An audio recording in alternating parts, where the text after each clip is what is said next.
Ready start. Tokyo Olympic अभी जारी है और भारत ने 2 रजत पदक समेत कुल 5 पदक अपनी झोली में कर लिए हैं। यदि कुछ और पदक मिल जाते हैं, जिनकी उम्मीद भी है, तो भारत के लिए टोक्यो ओलंपिक सर्वश्रेष्ठ साबित हो सकते हैं। आशा की जानी चाहिए ऐसा ही होगा। अभी तक जिन भी खिलाड़ियों ने पदक हासिल किए हैं, वे बधाई और प्रशंसा के हकदार हैं। उन्होंने अपने साथ देश का नाम भी ऊंचा किया है और यह उम्मीद जगाई है कि आने वाले समय में भारत खेल जगत की एक बड़ी ताकत बन सकता है। अब तो यह भी लग रहा है कि उन खेलों में भी हमारे खिलाड़ी कामयाबी के झंडे गाड़ सकते हैं, जिनमें कुछ समय पहले तक कोई खास उम्मीद नहीं नजर आती थी, जैसे कि एथलेटिक्स। इसी तरह आखिर किसने कल्पना की थी कि हॉकी की पुरुष और महिला दोनों ही टीमें सेमीफाइनल में पहुंचेंगी। आखिरकार ऐसा ही हुआ और पुरुष हॉकी टीम ने तो 41 साल बाद ओलंपिक में कांस्य पदक अपने नाम किया। यह स्वर्णिम आभा वाला कांस्य पदक है, क्योंकि हर देशवासी भारतीय हॉकी के उत्थान के सपने संग जी रहा था।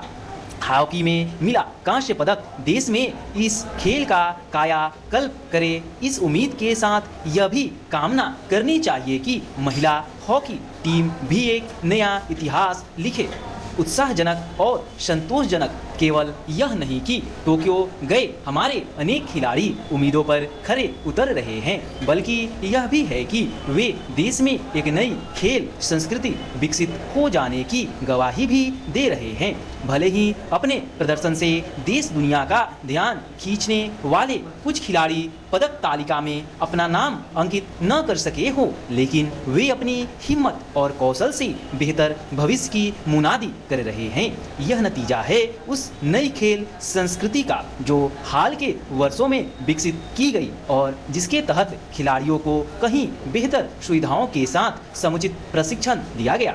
जहां कुछ खिलाड़ियों को विदेशी प्रशिक्षक उपलब्ध कराए गए, वहीं कुछ को विशेष प्रशिक्षण के लिए विदेश भी भेजा गया।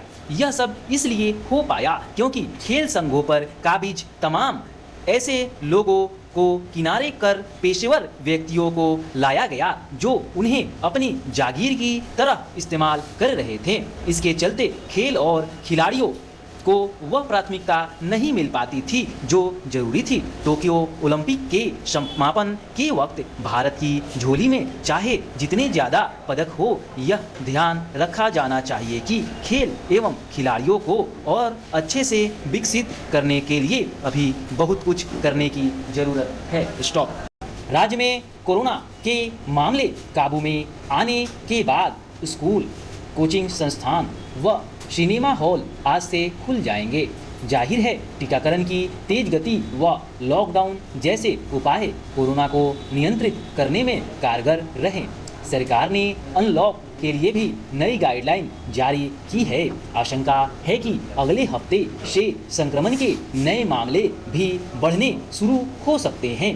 केरल में फिर नए मामले 20,000 के पार हो गए हैं। इसके चलते पूरे देश में पिछले 24 घंटे के दौरान नए मामलों का आंकड़ा भी तेजी से बढ़ रहा है। केंद्र सरकार ने भी कहा है कि R0 का स्तर बढ़ता जा रहा है, जो चिंता का विषय है।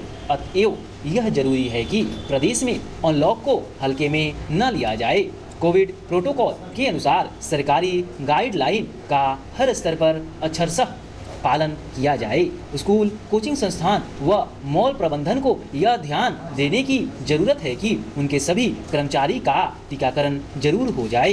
कक्षाओं एवं स्कूल या कोचिंग कैंपस में सुरक्षा, स्वच्छता और सफाई संबंधी तैयारियां कोविड प्रोटोकॉल के अनुसार सुनिश्चित करना होगा। अच्छी बात है कि कोरोना की तीसरी लहर से बच्चों को सुरक्षित रखने और उनके बचाव के लिए स्वास्थ्य विभाग ने सामुदायिक स्वास्थ्य कार्यकर्ताओं को प्रशिक्षित करने जैसा बड़ा कदम उठाया है। आमजन की भी जिम्मेदारी बनती है कि कोविड प्रोटोकॉल का पूर्णतया पालन करें ताकि फिर से ऐसी स्थिति न आ जाए कि लॉकडाउन जैसे कठोर उपाय के लिए सरकार को बाध्य होना पड़े। लोगों को भी वैक्सीन के लिए भागीदारी बढ़ाए रखने की ज़रूरत है। सुकून की बात है कि सरकारी प्रयासों की वजह से जागरूकता आई है और टीकाकरण केंद्रों पर लोगों की लंबी कतारें देखी जा रही है। सरकारी तंत्र को भी स्थिति की गहन मॉनिटरिंग करने की ज़रूरत है। अतः कोविड को नियंत्रित करने के लिए मास्क पहनने, शारीरिक दूरी का अनुपालन करने तथा जब तक नितांत आवश्यक न हो तब तक घर से बाहर नहीं निकलने के मूल मंत्र पर हर हाल में अमल किया जाए। स्टॉप।